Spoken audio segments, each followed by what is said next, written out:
Hola, bienvenidos a esta nueva sesión de cartografía ISIC, dirigida hoy especialmente hacia el área de la topografía. Vamos a aprender hoy un poco acerca de los sistemas de navegación global por satélite, conocidos también como los sistemas GNSS, debido a su traducción del inglés Global Navigation Satellite System. Bien, para nosotros hablar de el sistema GNSS, empecemos por pensar o por averiguar qué fue lo que dio origen a este sistema. Como muchos de nuestros aspectos tecnológicos, este sistema nació desde el punto de vista militar.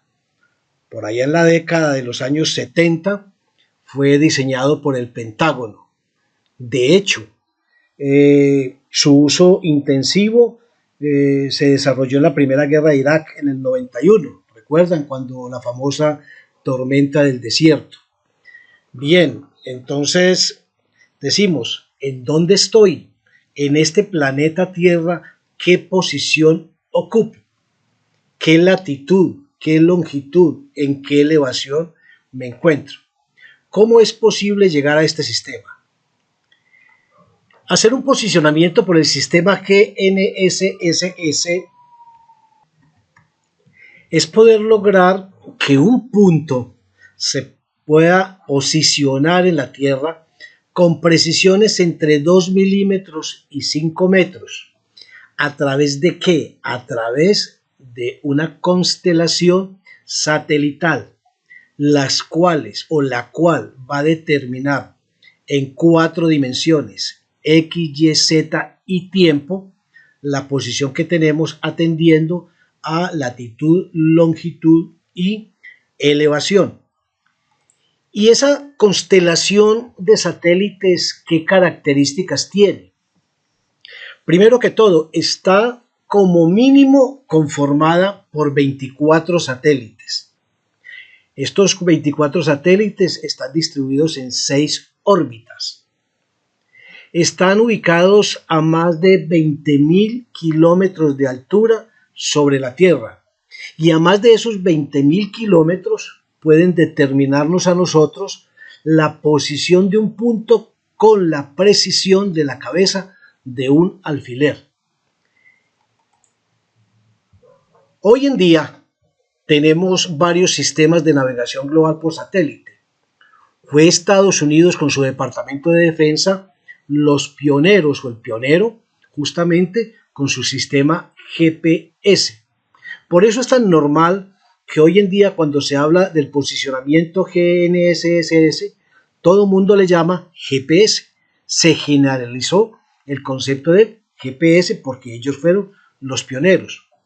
Pero tenemos además el sistema GLONASS de Rusia, el sistema Galileo de Europa, Beidou de China y en la India IRNSS. Estos son los 1, 2, 3, 4, 5 sistemas de navegación global por satélites en este momento.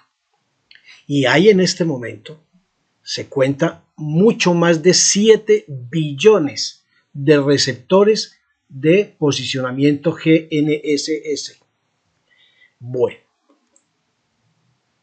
Adentrémonos entonces en el funcionamiento del sistema. Hablemos de los sectores que conforman el sistema.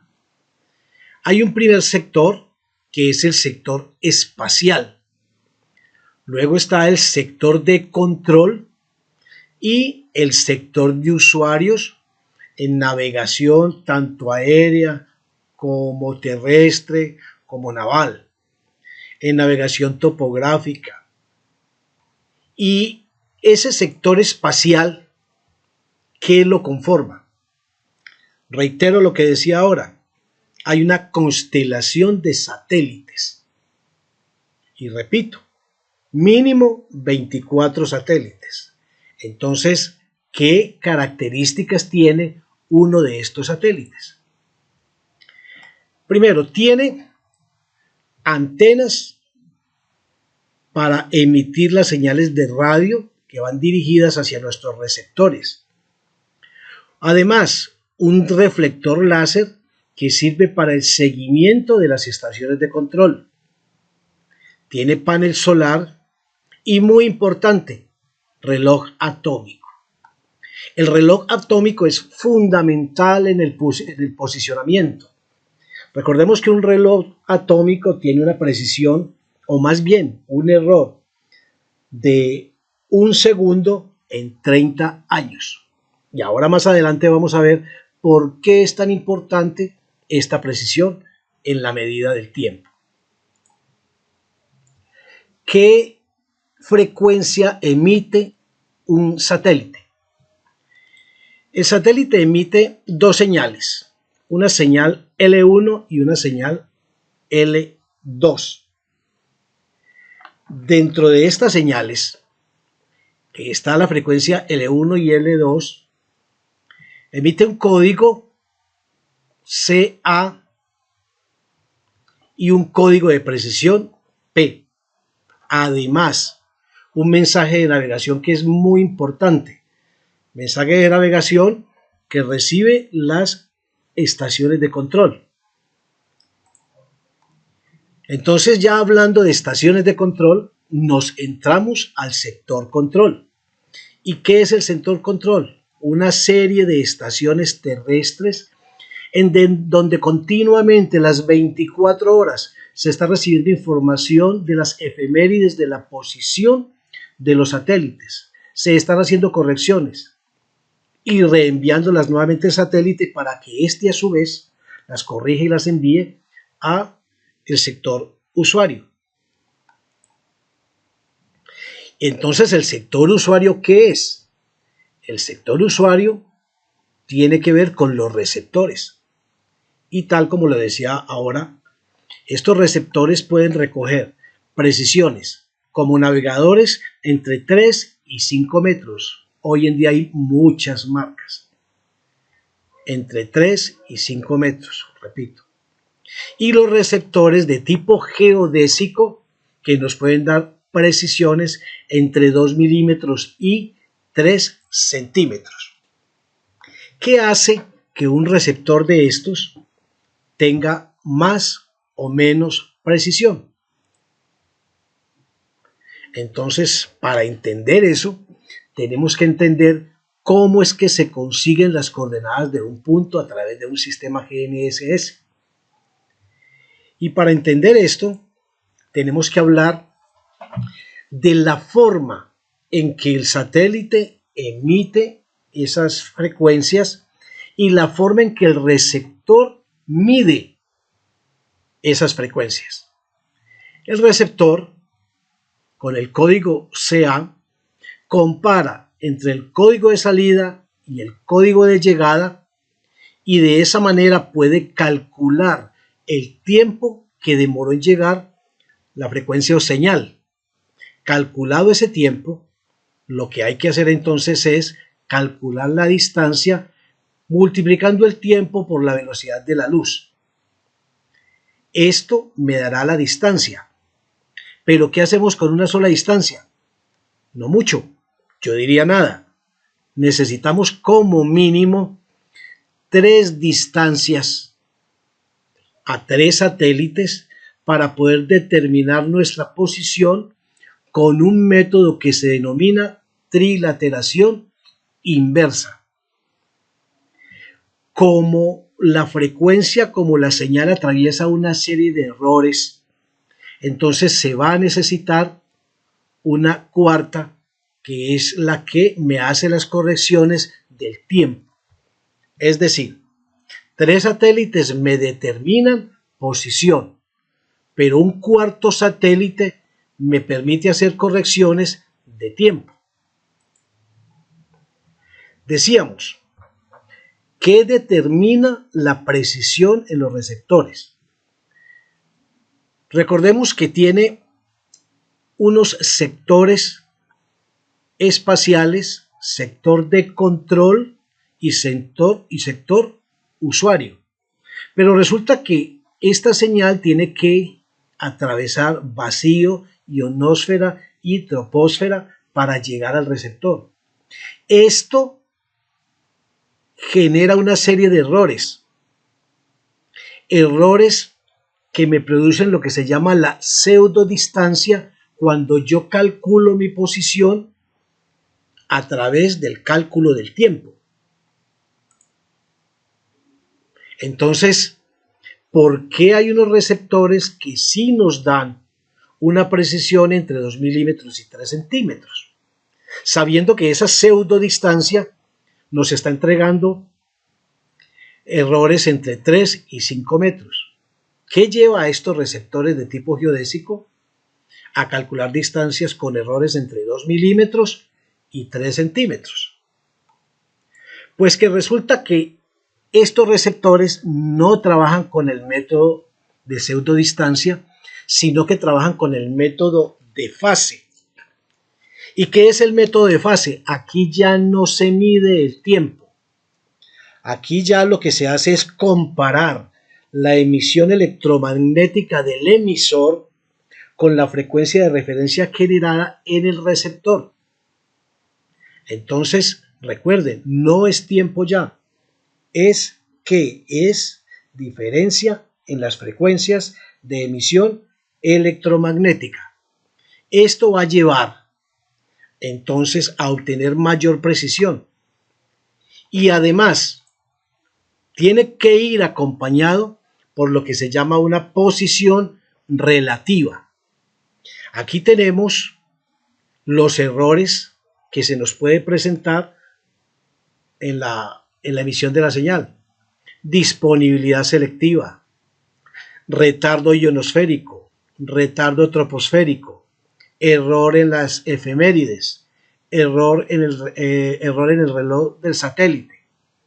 Recuerden ustedes que se mencionaba en un principio de este video sobre cuál era la labor, la misión que tienen las estaciones de control.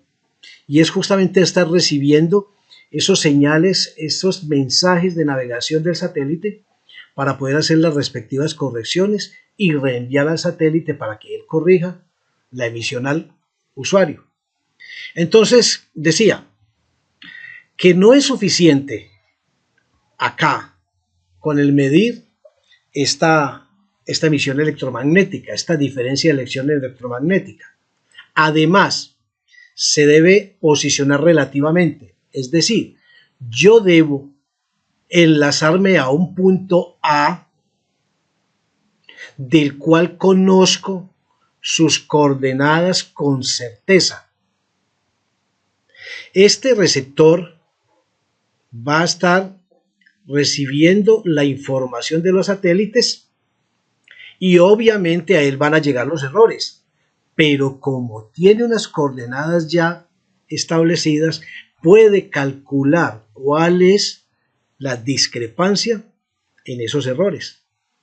Y de esa manera permite corregir a este punto B hasta que llegue a una posición con un error entre 2 milímetros y 3 centímetros. Nosotros podemos lograr eso, hablar de un error de 2 milímetros con un estacionamiento de 8-10 horas en este punto. Pero este sistema, o gracias a este sistema, se han desarrollado hoy en ingeniería unos sistemas tecnológicos muy avanzados, por ejemplo, en el control de operación de maquinaria pesada. ¿Cómo es eso? Ya se instala en menos de 2 horas, se instala, por ejemplo, en esta retroexcavadora, el sistema Trimble, que conectado a todos sus dispositivos puede, a través de este panel de lectura que me permite observar posición transversal, longitudinal y 3D. Aquí vemos justamente el operador con este panel de lectura, en donde ya no va a necesitar una comisión topográfica que le esté indicando cuánto le falta por cortar, cuánto le falta por llonar, sino que el sistema lo que hace es medir la posición, la dirección, la alineación y la altura en el que se encuentra la cuchilla de la maquinaria y la compara con un modelo 3D de diseño que le permite controlar desde este panel todo su movimiento de tierra. Entonces, se ha establecido hoy, a raíz de todas estas aplicaciones tecnológicas que se están haciendo, mejoras en el posicionamiento. Y esas mejoras tienen que ver ya con vía radio, vía internet, vía satélite. Con la vía internet tenemos el problema, por ejemplo, en zona rural, que muchas veces la señal no es muy buena. Entonces, en la vía satélite, nosotros podemos trabajar de dos maneras. Una, con antenas fijas, estacionarias. Estas antenas van a ocupar esa posición A que decíamos ahora. Se conocen sus coordenadas.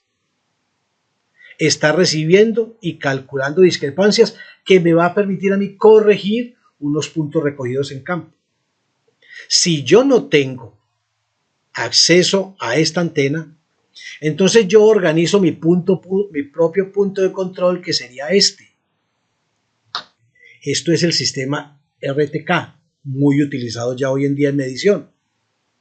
Entonces, organizando yo esta estación acá, donde estoy trabajando con estos receptores de precisión, ya puedo con este sistema móvil desplazarme a los diferentes puntos que necesito registrar para mi levantamiento topográfico o para mi control cartográfico o para mis puntos de control de fotogrametría. Entonces hablamos ya de fotogrametría. Otro punto que le dio un vuelco absoluto y completo a la aplicación de la fotogrametría. Ya la fotogrametría tradicional, en donde su definición nos decía que era una disciplina que tenía como propósito producir cartografía de grandes extensiones. Pues ya hoy no tenemos que hablar de una fotogrametría para grandes extensiones. Ya hoy hablamos de las naves no tripuladas, las RPAS, que es un sistema de aeronave piloteada remota. Sus abreviaturas vienen del inglés y que tienen un control de geoposicionamiento GNSS, el cual le permite que cada imagen que recoja esté georreferenciada. Entonces ya no tenemos que echar mano del antiguo método fotogramétrico del cálculo interior, sino que ya entramos mediante software muy sencillo a producir una cartografía, a producir imágenes 3D, a producir cartografía multiespectral que nos va a servir en agricultura de precisión. Es decir, tenemos un gran avance tecnológico. ¿Y todo con qué? Con la aplicación del geoposicionamiento GNSS. Entonces esta fotogrametría con drones, que se vuelve un proceso ya muy elemental, que me permite ya trabajar no áreas tan extensas como decía inicialmente la fotogrametría en su definición. No, ya puedo controlar, ya puedo cartografiar áreas pequeñas. Estamos hablando 1 hectárea, 2 hectáreas, menos inclusive, 400 hectáreas. Este es un dron de ala fija. Un dron de ala fija que, comparado con este que es un multirotor, tiene una gran ventaja, y es que su autonomía es mayor. Debido a su velocidad tiene mayor cobertura. Ya podemos hablar de levantar 600, 700, 800 hectáreas. Y podemos planear y visualizar su vuelo en estos dispositivos de control. Bueno, hoy en día hay aplicaciones gratuitas en su móvil. Yo recomiendo mucho esta, el Móvil Topographer. De hecho, aquí en mi canal tengo 2 videos tutoriales que se los recomiendo acerca del manejo de esta aplicación, Móvil Topographer. Esta aplicación tiene múltiples funciones, desde convertir coordenadas elipsoidales a coordenadas Gauss-Krüger en el sistema coordenado del país en donde usted esté. Además, me permite posicionar un punto con una precisión que puede llegar a ser submétrica. Entonces, recomiendo, reitero, mucho esta aplicación. Muy bien, eso era todo lo que veríamos hoy acerca del sistema de navegación GNSS. Espero les haya servido o les haya sido suficientemente claro como para que empiecen a incursionar en este apasionante mundo del GPS o posicionamiento global. Hasta una próxima sesión.